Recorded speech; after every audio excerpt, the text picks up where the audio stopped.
Dimitri Pavlenko, vous recevez ce matin l'essayiste et ancienne membre du Haut Conseil à l'intégration, Malika Sorel-Sutter. Bonjour Malika Sorel-Sutter. Bonjour. Bienvenue sur Europe 1. Jean-Luc Mélenchon est-il antisémite ? Eh bien oui, répondait hier matin dans le grand rendez-vous face à Sonia Mabrouk, l'ancien Premier ministre Manuel Valls. Je le cite, c'est quand même la première fois depuis très longtemps qu'il y a une force de gauche qui a de manière aussi massive un discours antisémite, a dit Manuel Valls. Et selon lui, c'est d'abord et avant tout, et c'est ça qui va nous intéresser ce matin, un calcul politique. Voilà, de l'antisémitisme par calcul politique. Donc, il a raison, selon vous, Manuel Valls, Malika Sorel ? Il a raison, je ne vais pas dire il a raison comme ça, sur la généralité de tout ce qu'il exprime. D'abord, est-ce que Mélenchon est antisémite ? Nul ne le sait. On n'est pas dans son cœur. Par contre, le fait que ce soit un calcul électoraliste ne trompera personne. Ça, c'est une évidence. Ça rejoint aussi les propos de son député Guiraud à Tunis, qui ont été relevés. Je tiens à saluer pour cela l'excellente journaliste Ala Oukli, qui est la seule véritablement à avoir repéré ses propos en direct à Tunis.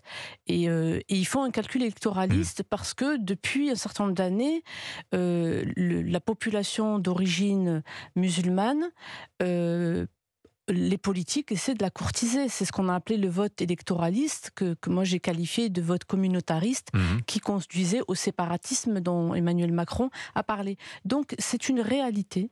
C'est-à-dire que tous les partis politiques, et dans mon dernier livre, je le dis, tous les partis politiques... Les dindons de la farce, j'en donne le titre de cet ouvrage. Les dindons de la farce étant les Français de souche culturelle européenne et ceux de l'immigration comme moi et tant d'autres qui avons fait de Paris de l'assimilation et qui aujourd'hui sommes trahis par l'évolution des choses et le comportement des élites politiques.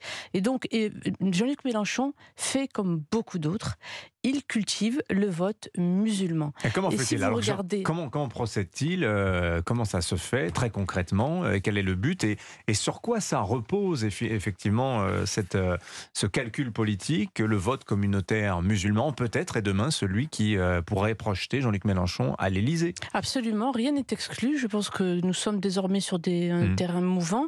Comment cela se passe ? Jean-Marie Bockel, j'avais assisté en 2019 à une réunion à la Sorbonne, et Jean-Marie Bockel, qui a été ministre de la ville... Donc ancien socialiste, qui a été ministre de Nicolas Sarkozy également, Jean-Marie Bockel. Absolument, et il disait que ce vote, cet électoralisme, le fait de courtiser et donc de prendre la France et ses principes républicains en variable d'ajustement des politiques, il l'a observé sur le terrain. Oui. Et il disait qu'il était effrayé par le fait que la plupart des élus ne faisaient rien, et donc accommodé, c'est-à-dire qu'il cède surtout, et on l'a observé maintes fois, le fait que les politiques défilent dans les lieux de culte pour montrer qu'ils sont bien gentils avec tel votant, etc.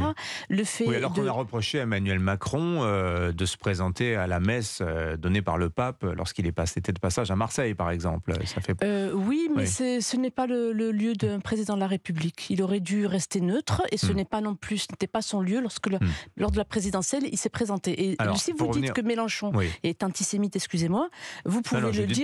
C'est Manuel Valls. Oui, excusez-moi Dimitri, Manuel Valls a dit ça. À ce moment-là, il peut le dire également d'Emmanuel Macron, parce que les propos tenus par le président... Emmanuel Macron est antisémite ? Non, je n'ai pas dit qu'il est antisémite. J'ai dit si Emmanuel Valls dit sur la base de ce que fait Jean-Luc Mélenchon, que Jean-Luc Mélenchon est antisémite, c'est la logique. Alors il pourrait tout autant le dire, parce qu'Emmanuel Macron, en Suisse, qu'a-t-il dit ? Il a justifié le fait qu'il n'allait pas voter, il n'allait pas marcher lors de la marche contre l'antisémitisme, par le fait qu'il voulait être garant de l'unité et ne pas opposer les uns aux autres, et il cite les musulmans. C'est-à-dire que lui-même, vous voyez bien pourquoi est-ce qu'il fait cela, et il dit garant de l'unité. Donc tout cela c'est de la cuisine électoraliste, malheureusement, et vous m'avez posé une question, sur quoi cela se fonde-t-il ? Parce que la plupart des élites politiques se disent, on le voit, lorsqu'il y a eu les attaques du 7 octobre, un certain nombre de rues dans les pays musulmans ont manifesté leur joie. Et donc, ils se disent, mais ça veut dire que la proportion des antisémites est assez élevée. Et Dimitri, est-ce que j'ai une seconde pour vous lire un texte ? Parce que c'est important. Et les gens ne le connaissent pas forcément. Allons-y. Et quand je lis ça, ça veut dire qu'il faut que nous travaillions sur cette question. Quel est ce texte dont vous voulez nous lire un extrait ? Ce n'est pas pour pointer les gens, c'est pour qu'on ait conscience de la difficulté et qu'il faut aider à résoudre. Ce sont les propos d'un sociologue, Sami Smaïn, Lacher, Voilà ce qu'il dit. Ce sont les propos exacts dans un documentaire qui avait été diffusé. Bien sûr, j'ai gardé la copie. Je garde toujours les copies. Cet antisémitisme, il est déjà déposé dans l'espace domestique. Il est dans l'espace domestique, il est quasi naturellement déposé sur la langue, déposé dans la langue.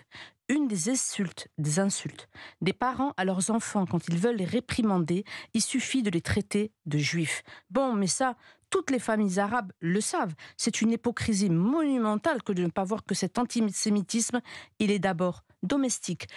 Et Alain Bentoulila, le linguiste, avait donné un rapport sur l'école maternelle à Xavier Darcos, qui était alors ministre, et il lui a dit la difficulté à laquelle nous sommes confrontés, c'est le fait qu'il y a un problème de compatibilité entre la culture transmise dans la famille et celle de l'école. Et il disait c'est urgent de nous pencher sur ce sujet. Son rapport a été mis malheureusement à la poubelle. Pour revenir au calcul électoral de la France insoumise, alors ça s'appuie sur une donnée factuelle qui avait été mise en avant par Jérôme Fourquet dans son ouvrage récemment La France d'après, qui rappelait que dans l'archipel français, l'île qui vote de la manière la plus cohérente, c'est justement l'électorat musulman. À 70%, il a choisi Jean-Luc Mélenchon lors de la présidentielle de 2022.